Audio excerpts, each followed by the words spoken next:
Good morning students.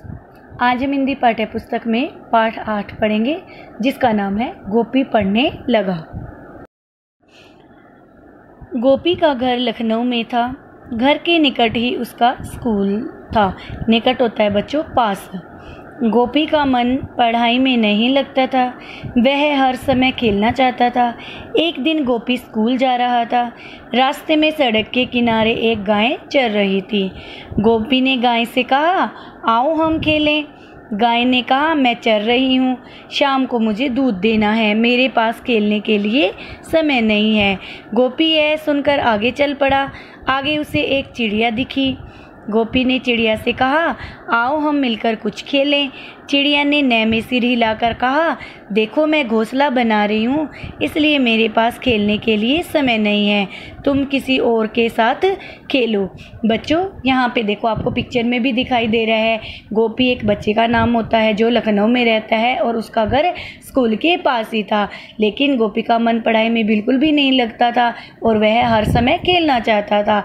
एक दिन जब गोपी स्कूल जा रहा होता है तो उसे रास्ते में एक गाय चरती हुई दिखाई दी। गोपी ने उससे कहा कि आओ हम खेलते हैं या आओ हम खेलें। गाय ने कहा, मैं चर रही हूँ, शाम को मुझे दूध देना है, इसलिए मेरे पास खेलने के लिए समय नहीं है। गोपी ये सुनकर आगे चला गया और आगे उसे एक चिड़िया दिखी। चिड़िया से भी उसने खेलने के लिए कहा, लेकिन चिड़िया ने भी उसे मना कर दिया और कहा कि मैं घोंसला बना रही हूँ, इसलिए मेरे पास भी खेलने का समय नहीं है, तुम किसी और के साथ खेलो।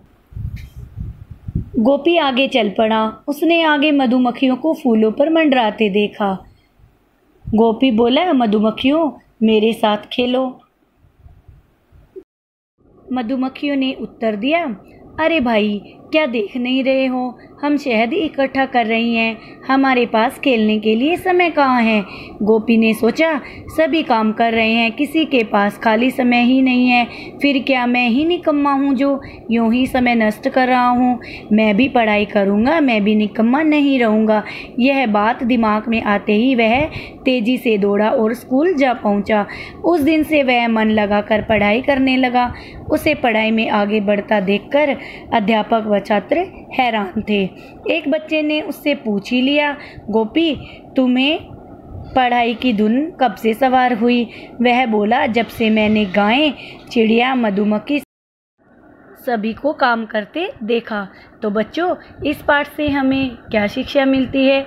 इस पाठ से हमें यह शिक्षा मिलती है कि हमें कभी भी किसी को परेशान नहीं करना चाहिए और विभिन्न प्राणियों और वस्तुओं से हमें भी पढ़ाई करने की प्रेरणा लेनी चाहिए और हमें कभी भी आलस नहीं करना चाहिए।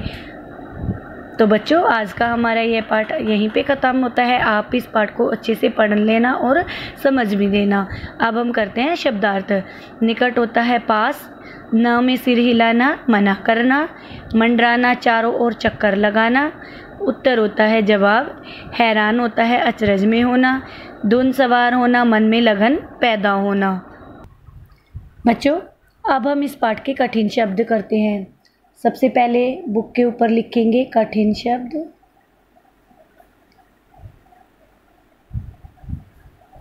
एक से 20।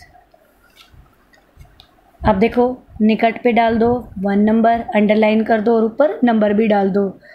2 पे है पढ़ाई, 3 पे खेलना,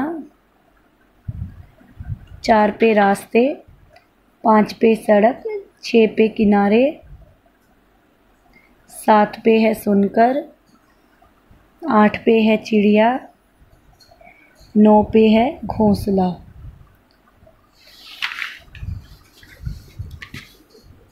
10 पे है फूलों, 11 पे लगा दो मंडराते, 12 पे शहद, 13 पे इकट्ठा, 14 पे निकम्मा, 15 पे करूँगा, 16 पे दिमाग, 17 पे लगाकर, 18 पे हैरान, 19 पे धुन और 20 पे मधुमक्खी। तो ये हो गए आपके कठिन शब्द। आप सभी बच्चों ने कठिन शब्द व शब्दार्थ अपनी नोटबुक में याद करके लिखने हैं। धन्यवाद।